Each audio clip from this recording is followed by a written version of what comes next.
Hi everyone, we're back for the X-Files, the missing one.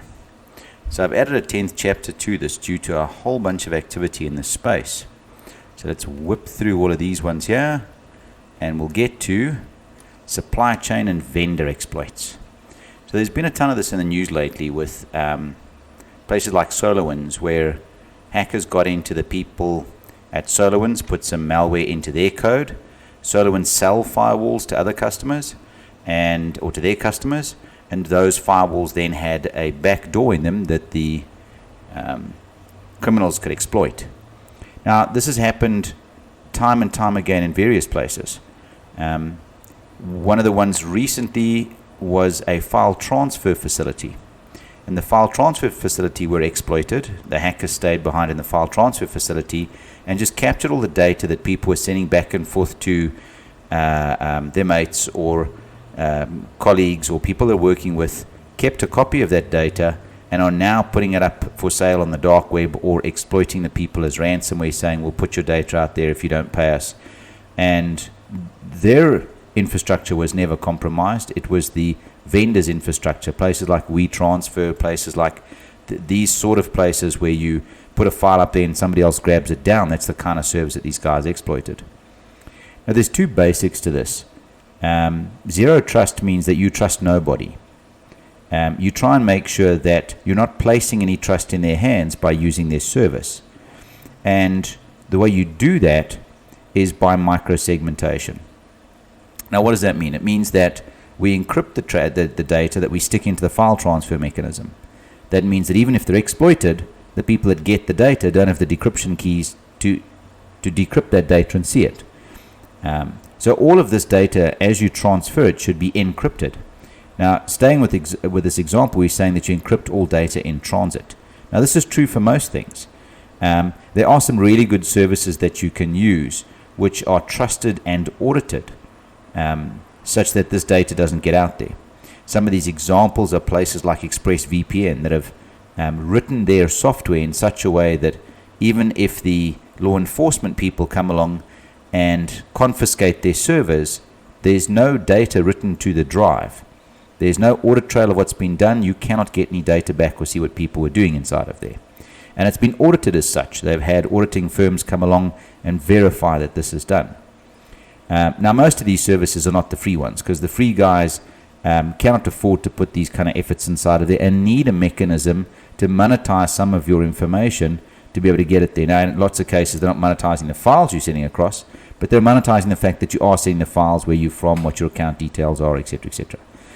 So it's best in these kind of cases to avoid these kind of things. And in ultimate security places, things like a USB drive is actually not a bad way to go, because then you're never transmitting the data outside of your hands.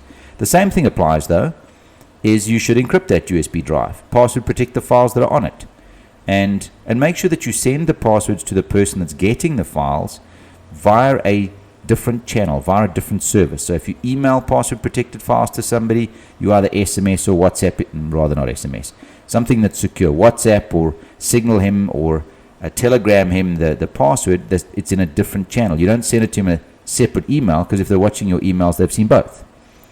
And then to keep up to date with the public exploits, it's always in the news as to who's been exploited, like Facebook.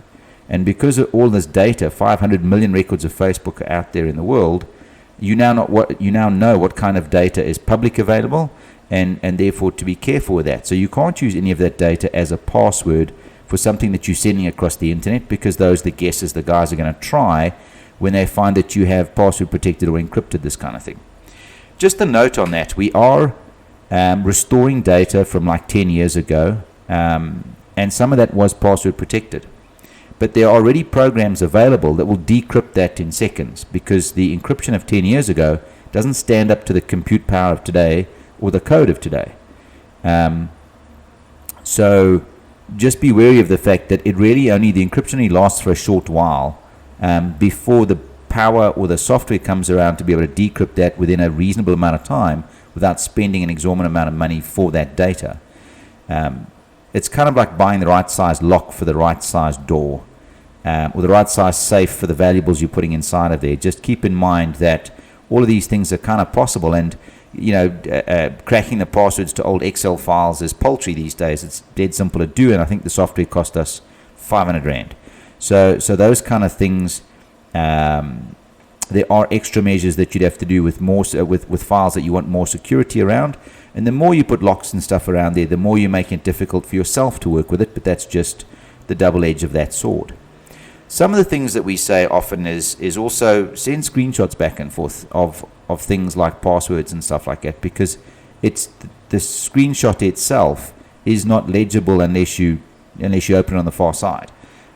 It's not like you're sending it in a text message and people can read that and so on as it's traveling down the wire. So there's other ways of obfuscating the data. The other thing to do is to tidy up behind yourself. Often we have multiple copies of sets of data, and they're not all in secure places. So if you do put a whole bunch of files on a USB and transfer them to somebody else, you should delete them off the USB with a secure delete process. And in fact, secure delete processes are things that you're looking for from all of your vendors. So when you're engaging with a file transfer place, that they should have in their feature set the fact that they will delete your data and securely delete it, so that it's not restorable after the fact. And in fact, when you hand back your laptop, you should make sure that's securely deleted so that data cannot be restored from that drive afterwards and things like that. So there's a whole bunch of things around the delete process which are difficult, because 9 times out of 10, deleting something isn't actually deleting something. You have to securely delete something to make sure it won't come back. But just in this space here, understand that there is Google Drive, Dropbox, WeTransfer, all these kind of guys out there that everybody's using in one way or another, but no one's actually thinking about the fact that most of these people have been exploited at one time or another. And if you're using that process to look after documents that you would not like to be out in the public domain, then additional measures such as encryption and passwords are key to making sure that if people get into your third-party vendor, they're not able to then hold you ransom for the fact that they'll expose that data. So it's a new kind of form of exploit, and it's an indirect exploit, but supply chain and vendor exploits are starting to cost their customer chain a real amount of money. And remember, the supply chain is any party in the process of getting your work done and completed online. So using Adobe to sign documents and all of their feature sets, all these kind of things are ways that you're exposing the data to a third-party exploit that is possible. Some of these vendors even are using other vendors. So, behind some of the vendors that you're using, there are other people behind it, like Amazon. So some of the vendors are using Amazon services to supply you that service, and if Amazon get exploited or something happens inside of there, it's basically the same problem that you have. So understanding your supply chain end to end and who's linked to what and who's using what in the background is a key process. But there you go. That's the X-Files.